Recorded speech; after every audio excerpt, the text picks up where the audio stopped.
Sorry I had to end that last live stream. We're going to watch this one.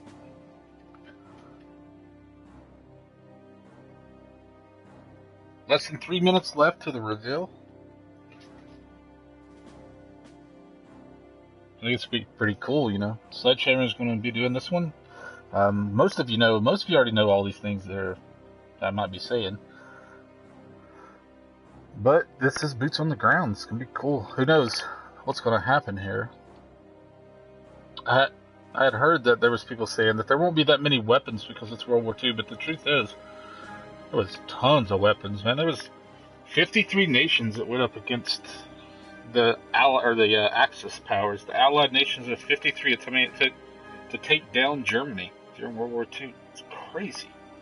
So in this, I'm hoping that Hitler's going to be the antagonist, and we get to kill him. You know, instead of some altered reality, it might be cool to go back and do like a real history thing.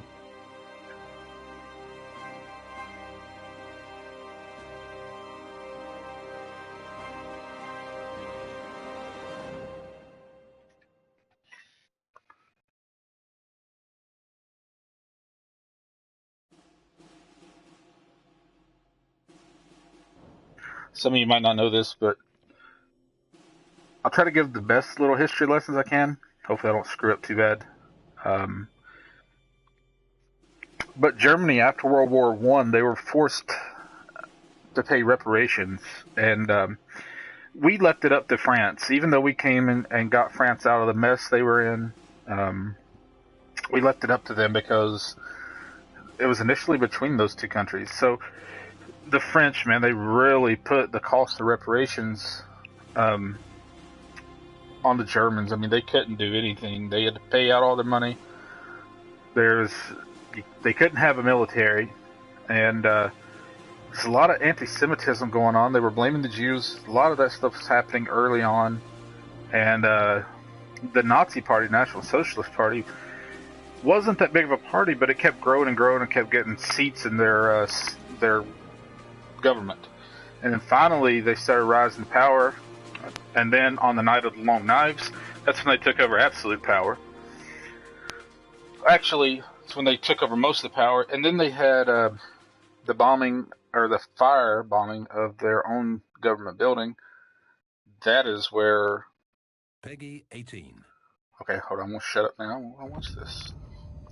This day have set upon a mighty endeavor. Souls will be shaken with the violences of war. D-Day. In this hour of great sacrifice, we shall prevail.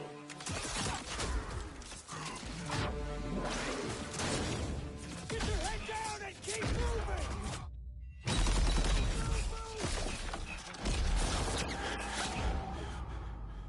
We are all that separates the world from darkness. The enemy is ruthless. We cannot, we must not fail. Duty first. Hey, Perez! Won't be enough for you!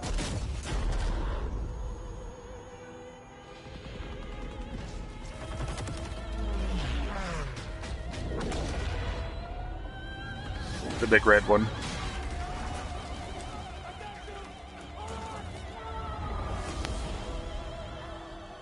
How many casualties? We executed the mission. Get me the fuck out of here! How many? We had orders! Get to cover!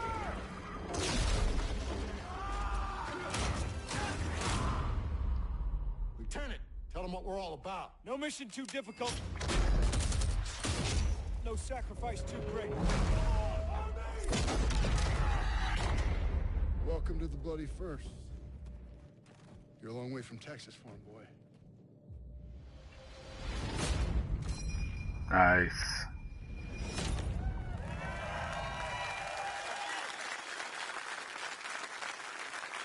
You just saw the world premiere of the reveal trailer for Call of Duty World War II. And we're just getting started. We're streaming to you live from the middle of London, but today is all about you, our fans all over the world. This game is the game that you've been waiting to see, and believe me when I say it's the game that we've been waiting to show you. Call of Duty has the most passionate fans anywhere. And throughout this live stream, we're going to be answering the questions that you've sent to us from all over the world over the last few days.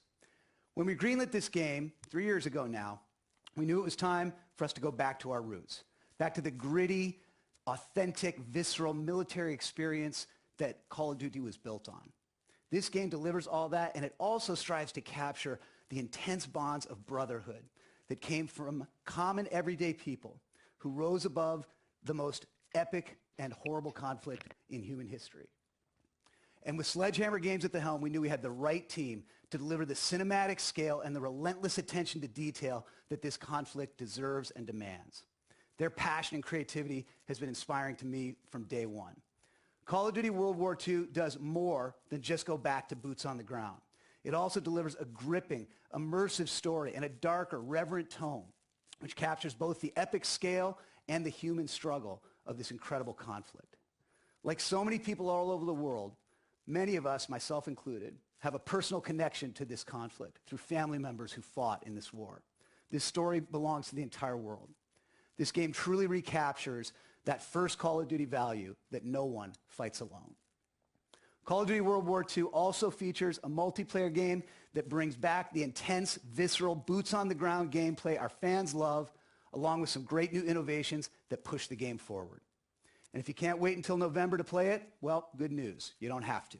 I'm excited to announce right here, right now, that later this year, we'll be hosting a private multiplayer beta. This is just the beginning of a journey that we'll be taking with you all year.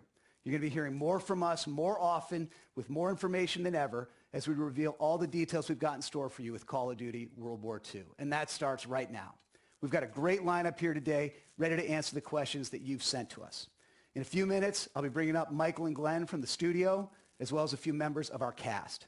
As you'll see, the team at Sledgehammer has poured their heart and soul into this game. No battle was too big, no So detail back into the was too history small. From the of World painstaking War historical II, research, after the to Reichstag visiting each and burned, every one of the game's real-life and it was locations, later, to sweating the pretty much the whole audio-visual consensus details was that that get the Hitler had era it just burned right. in order The to goal gain was to absolute create the most power. immersive World War II universe ever. It was We kind of wanted our like long-standing fans to experience World War II like never before, the and to government introduce had this historic limited conflict power, to a whole new generation of players and when globally. that happened, they So let's blamed get all right the to it. terrorists, Here's a behind-the-scenes look at which the gave creative Hitler process at the studio and a deeper look complete at what's and coming utter in store power over for Germany Call of Duty and all World of its War II. people. So that's usually right after that happened. Is all the Jewish. That's when they start forcing them into concentration camps. In every category. And then nations involved in a single conflict. We see casualties. Then he became the Fuhrer and all that stuff, and he became Hitler was just all powerful. Okay. The Great War. They didn't call it World War I because they expected that nothing like this would ever happen again. And a generation later, something happens that's even bigger and even worse in so many ways. That's one of my favorite periods in history. We have the honor of making this year's Call of Duty called World War II. Our chance to tell the epic, gritty, visceral story of the world's greatest conflict. There is a genuine interest in producing a product that is historically authentic. Every part of this. But anyways, Hitler made a pact with Russia pretty much, and then they invaded Poland, and the Russians was coming from the other side. They were going to take over certain lands. Germany was going to take over from the east, or from the west. Sorry, Germany's from the west, Russia from the east. And basically, what happens once Russia got so close, Hitler decided he was going to turn against. He's going to go against all the Russians. Well, he did that. He inevitably started the war on that front. So you got to think Germany's a country about the size of Texas, maybe a little smaller, but they're really powerful, really into innovations and technology, things like that. And then once they took over Poland, it allows the player to slip into this world. The vision for the art direction we call dark and beautiful. It was emotionally dark, visually beautiful. I'm liking these graphics. Being cool and pretty, it's about once they took over Poland, they turned their emotional reaction to the game. their attentions to the west, down towards France. They wanted to get back at France. They were going to take over all the old Germanic Empire, basically.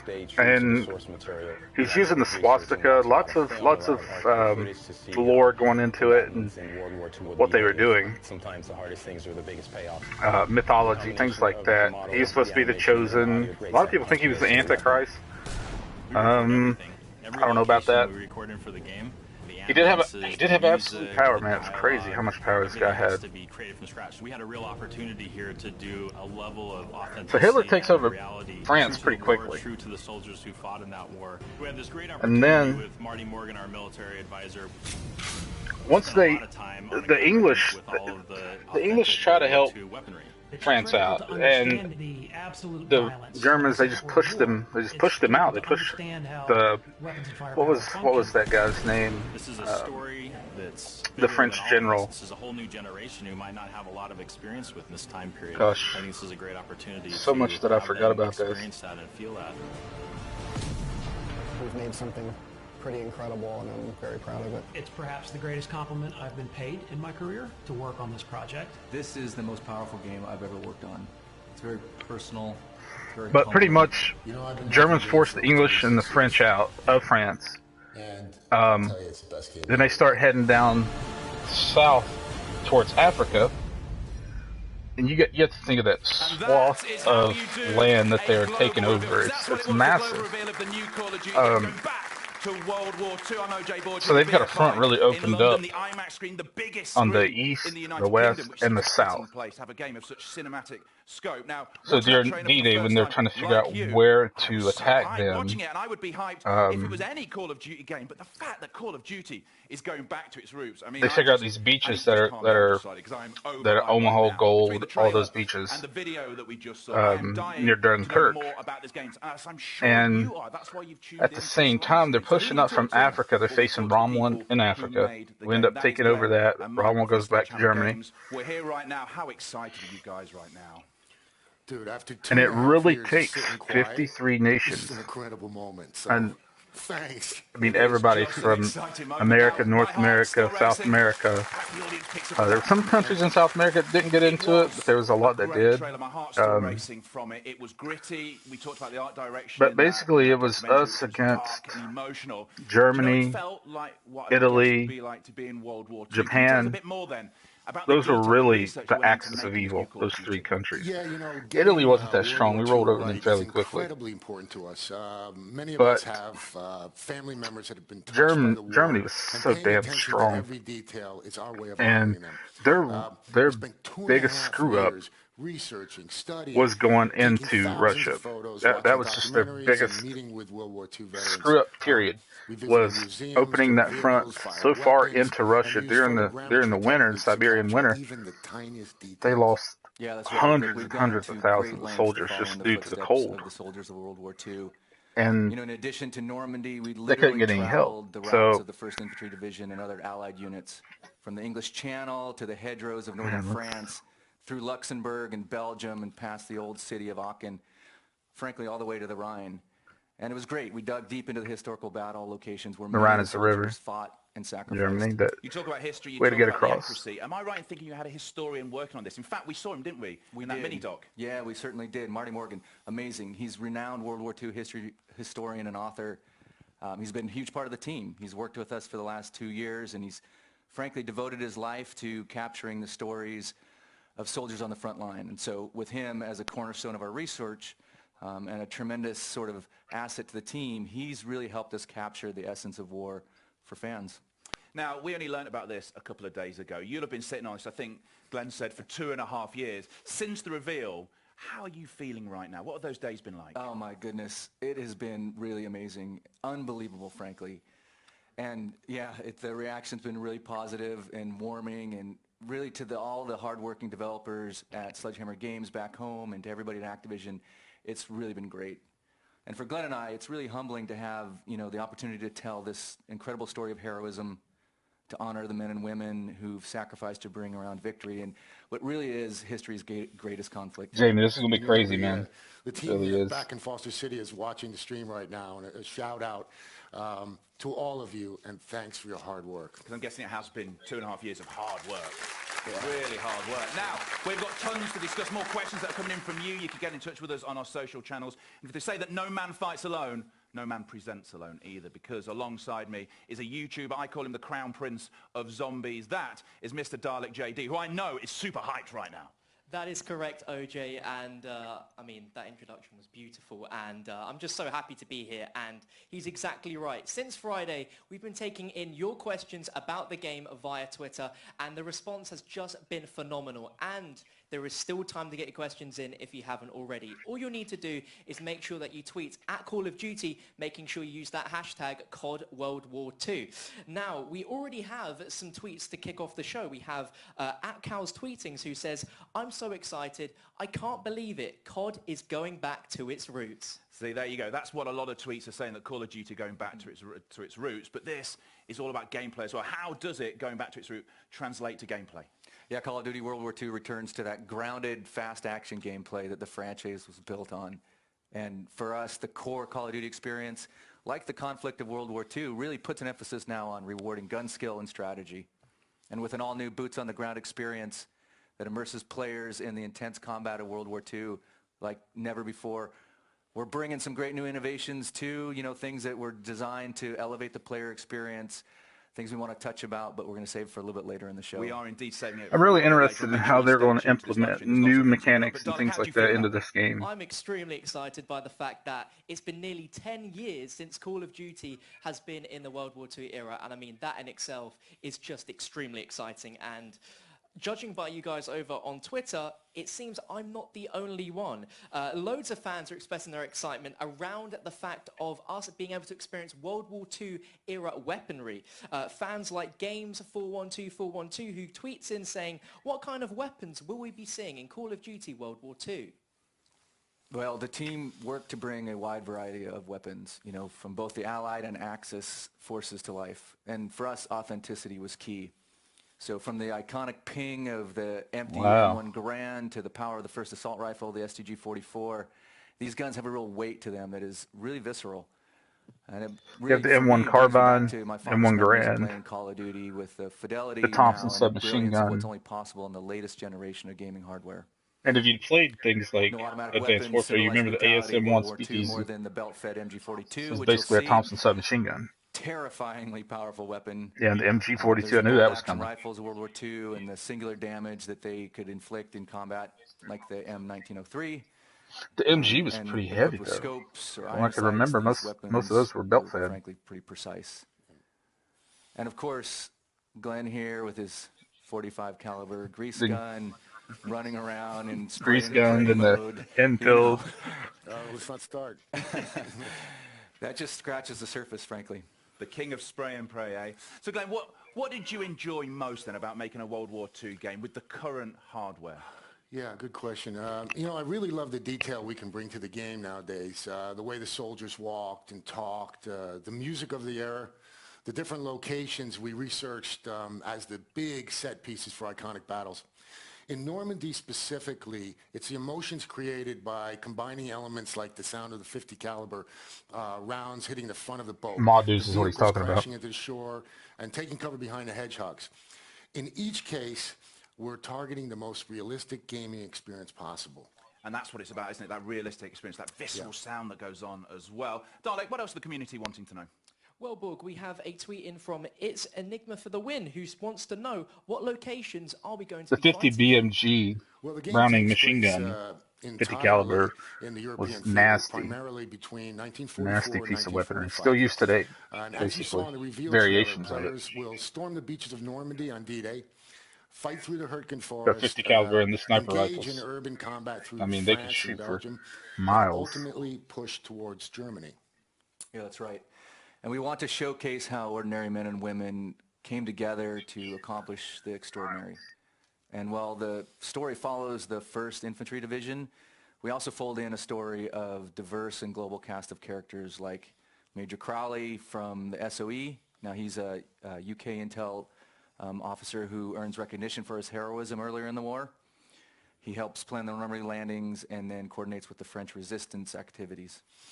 Yeah, and while fighting through the German lines in France, players will be introduced to other great characters such as Rousseau, the powerful female leader of the French resistance who forms a close bond with all our cast members, cast of characters, as the story progresses. Throughout much of the campaign, though, you're going to play as Private Red Daniels, a young recruit who is seeing some of his first real action in the invasion of Normandy. He's joined by his best One of the friend, crazy things about Zussman, the a Jewish M2, American private. Follow our the 50 squad caliber across European BMG, theater. was And we're Carlos excited to say Hathcock, that a part of the the cast is Marine here Corps today sniper that had the to longest talk more shot for the about their longest incredible time. journey. They are indeed. We'll bring up on He stage actually in a mounted second. a Glenn scope Michael, don't go to an anywhere because we'll be M2 talking to you later on with some more Maldus questions from the community. Keep 50 them caliber coming in. BMG. But please do give a warm welcome to Jonathan Tuck, who plays Red's best friend, Private I don't know Zussman. who We that is. swap everyone out. Let's swap everyone out here as we do this bit. Oh, And okay. Jeffrey Pierce, who plays Lieutenant Turner. Thank you very much, guys. Some of the actual actors. Thank you Okay, very cool. much. And it's great to have the cast in as well, because one of the great things about Call of Duty has been that. It's been But anyways, the great storytelling he used that the goes 50 on. We've got the three BMG J's here right now. Josh, I know to snipe you've had with. a huge It amount was of passion for insane. this game since day one, being part of this project. What most excited you? Well, when I first heard about it, I sat with Brett and with Glenn, and they wouldn't even tell me what the game was at first because it was so confidential. And then, you know, they just told, you know, it was really about what the history of this was about and how much detail they wanted to pay to it. And as I really got to, you know, learn more about it and actually start working on the game, not only did they pay attention historically, but the writing was so incredibly good. I mean, it rivals anything that I've ever read, you know, as far as movie scripts. So, you know, it's just something that I've always wanted to do, and it turned out to be as much fun as any job I've ever had. And as Eric said earlier on, the story of World War II touches a lot of people emotionally, and that was something you brought into your performance, I would guess. Yeah, I mean, again, who knew? I thought it was just going to be a good time playing, you know, getting to work on a video game. And it turns out that these, you know, some of the scene work we got to do in this game was amazing. And these characters are so well-rounded. And, you know, they were right. They really did pay a lot of attention to, you know, being historically accurate and making sure these characters were had a lot of depth. And if we're talking about characters, tell me about your character, the guy you play. Well, I don't know, boys. What was he? He's a bit of a dick. He's somebody who is obviously mission before man, and you know, it was something that was fun for me because I love playing the dick. I love playing the guy who everybody hates, and ultimately he has a dilemma about, you know, is it mission before man, or is it really man before mission? Because he connects to these guys by the end of this story, and that's really what drew me to it. Well, if we're talking about that connection, what was it like then, Jeffrey, when you're working together, that brotherhood feeling, when you're capturing your performances? Well, we've been working together for 1.5 years at this point. Once a month, coming in, work 4 or 5 days. And I think we all bonded extraordinarily well. I mean, you don't mesh with people necessarily, but we walked into the room and felt like I'd known these guys for 10 years. And the work that we're being asked to do is of a scope of a massive feature film. And the storytelling sort of where games are at now, what you can capture, the detail and performance. Story is as important as gameplay. And gameplay has always been seamless in Call of Duty, but this is like really getting to do work of a level that you would expect to do in a film. And once you get past the, you know, the tight suit and the little reflector ping pong balls you and the make helmet that work. and the camera. You really make once that you work. get past that, it feels like you're doing theater, I swear. Yeah. Because there's no, there's no coverage, there's no Yeah, close-up, yeah. so everybody is active the entire time in the motion capture or the PCAP sessions that we're doing, and it's an extraordinarily active, dynamic process where everybody is working the entire time. It's an exciting process to be a part of as an actor. The performances are so much more visceral, and it's so much more of an exciting process to be a part of. And you're relying on everybody else to help you get where you need to get. It's a great experience. Well, because that's something you said to me earlier. I mean, I don't want to give anything away, but we met in the gym this morning. We bumped into each other. We were doing our mirror work, tons and tons. And you said it was like being on stage, and it lent a whole new dimension to your performances. Because I think when you're doing TV or film, you can be off, can't you? Oh yeah, I mean, Josh and I, this is our first video game. Jeff's done quite a few. We're used to just sitting back on our Apple boxes in between takes, letting other people get their shots. But for the first time, we really had to work. The way the entire scene. I mean, up to this point, it was just, we just do our close-up and then let somebody else do the other side. Exactly right. Head off to the trailer. Yeah, off to my trailer. Call me. No, but I mean, that's not it. I swear to God, that's not it. 18 months with these guys. I've gotten to see both their kids grow up. They've gotten to see my dog get bigger. We've seen other cast members, lose girlfriends, get girlfriends. So that camaraderie was very reflective of this group of regular people who are diverse in religion, in age, in geography, in color, and getting to see that group of people in World War II is, I think, a wholly unique part of this game that I think people will appreciate when they're playing. When you scratch the surface, you find out that these guys, they're not fighting for bigger ideas than the love of the brothers around them and risking their lives, sacrificing themselves for each other. Mm-hmm. It's not about flag or country when the rubber meets the road. It's about caring for each other, and that serves the bigger whole.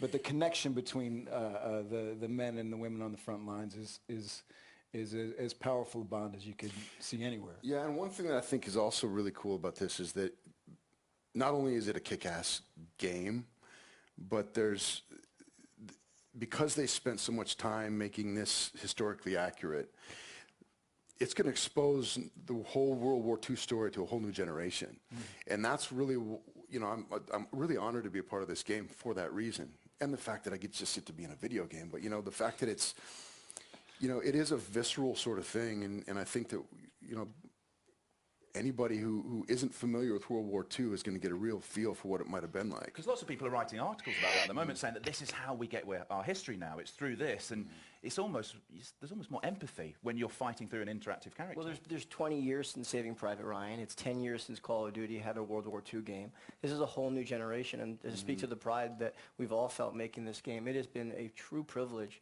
to, even watching this behind the scenes, to be able to share with the world the small role that we've gotten to play in bringing this game to fans and a whole new generation to understand World War II. Yeah. Josh, you mentioned connections. Am I right in thinking that somebody who sat around on this stage right now got a punch in on you at some point during the film? Well, he did. Like we were saying, it's usually one take. You get the one take right and you move on to the next scene.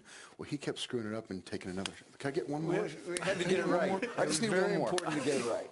Starting to wonder authenticity. We're back to visceral authenticity, and you can't, hit somebody who's 6'4" every day without repercussions. So I took my licks where I could. I appreciate your dedication to the craft. Yeah. I just don't like that take. Let's do it one more time. Come on, Iron Bar. We're actually watching on the screen right now. We're watching your characters. What is it like watching yourself back? Having gone there, we saw the punch.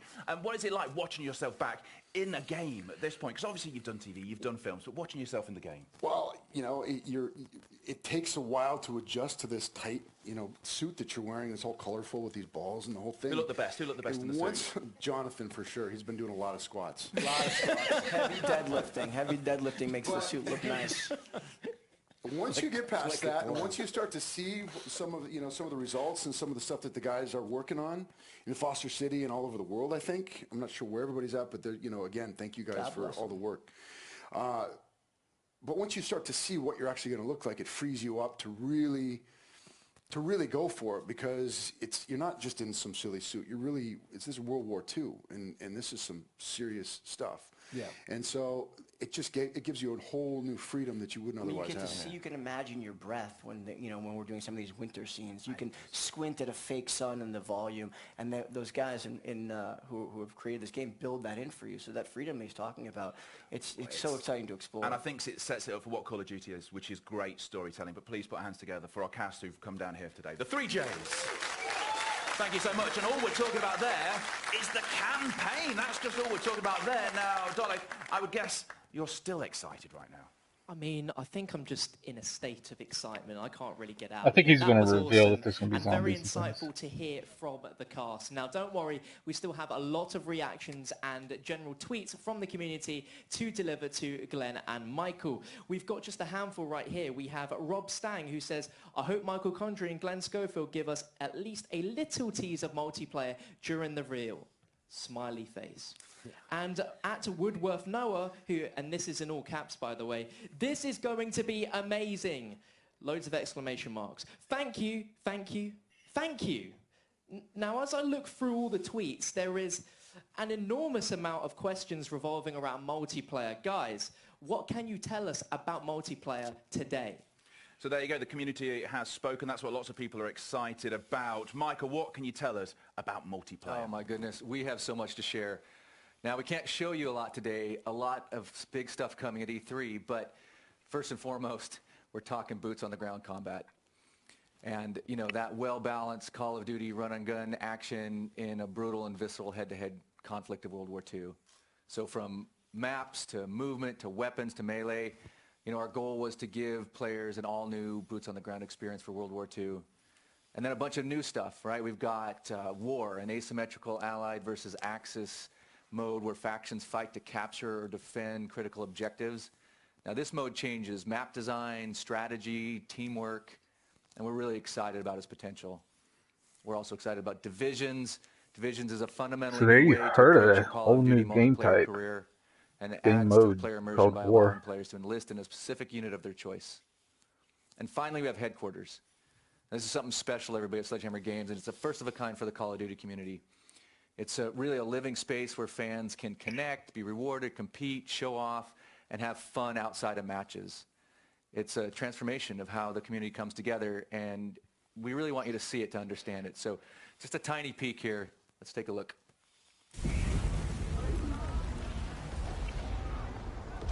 You can reveal Headquarters.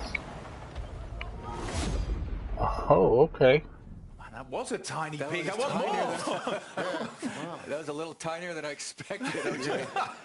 So when we see more? When we can see more of this? Well, you know, it's coming to E3. MP on the floor. For us, that's the first time Sledgehammer Games has been able to bring it to fans. Mm-hmm. Fans are coming to the conference. So it's going to be big. We're going to bring all that to you at E3.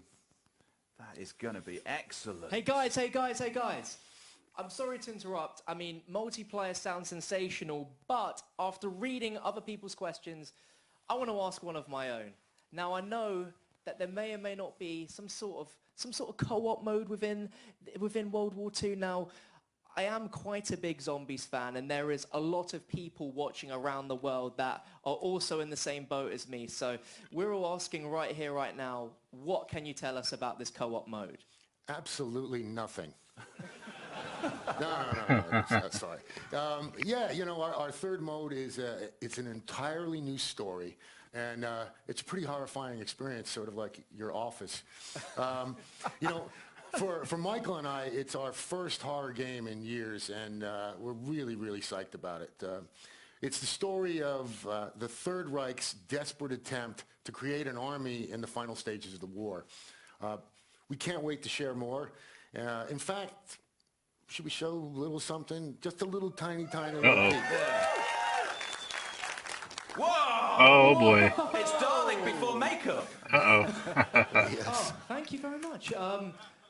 Guys, I mean, this says very little, and normally I would be a little disappointed, but how can I be when, I mean, that just looks incredible. I would ask for more, but I'm probably going to get a no, right? Probably. Yeah. At least I tried. That is a Nazi zombie on the biggest cinema screen in the United Kingdom. Yes. And I think that is a fabulous way to end this first look at the Call of Duty World War II than that. It has been an absolute ton of fun, and it's been great having you guys here as well. Yeah, thanks so much. It's been a pleasure. You know, our hearts are full being able to share with fans, and we hope fans are just as excited about Call of Duty World War II as we are to make it. We hear this stuff without a doubt. It really is the most personal and pretty much at every Call of Duty reveal. I know we can speak for all the developers at Sledgehammer Games. If they're going to do something a little different for November.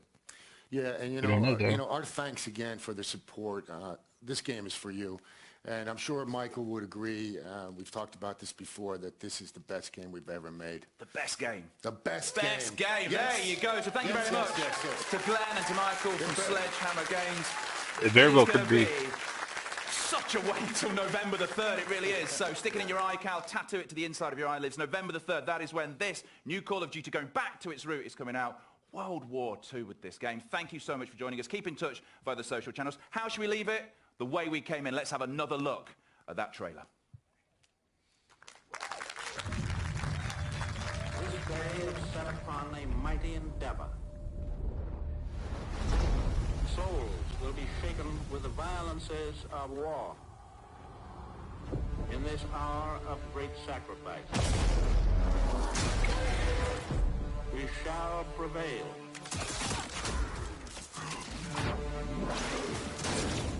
Get your head down and keep moving!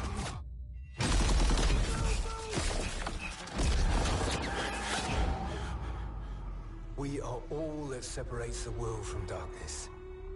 The enemy is ruthless. We cannot, we must not fail. Duty first. Perez! Bumpy enough for you?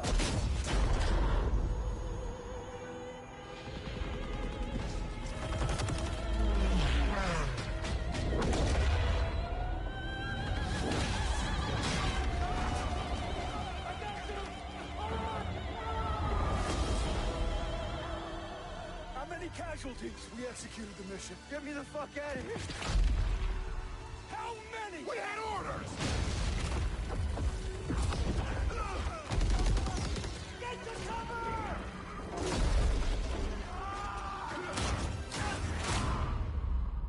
Lieutenant, tell them what we're all about. No mission too difficult. No sacrifice too great. Welcome to the Bloody First. You're a long way from Texas, farm boy.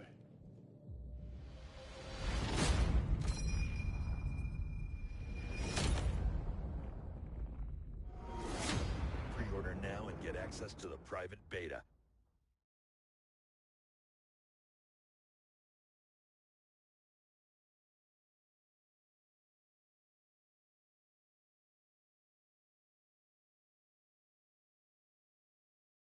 Alright guys, that's going to do it for the worldwide reveal of Call of Duty World War II. Let me know what you thought. Are you excited for this new game, this new game type that's coming out, called War? Are you excited about the possibility of zombies? I mean, they did show a big zombie in there. Let me know. Alright guys, take care. And you can visit CallOfDuty.com to watch the after show, which we're not going to watch. This is all we wanted to see. Thanks again for watching, and we'll see you later.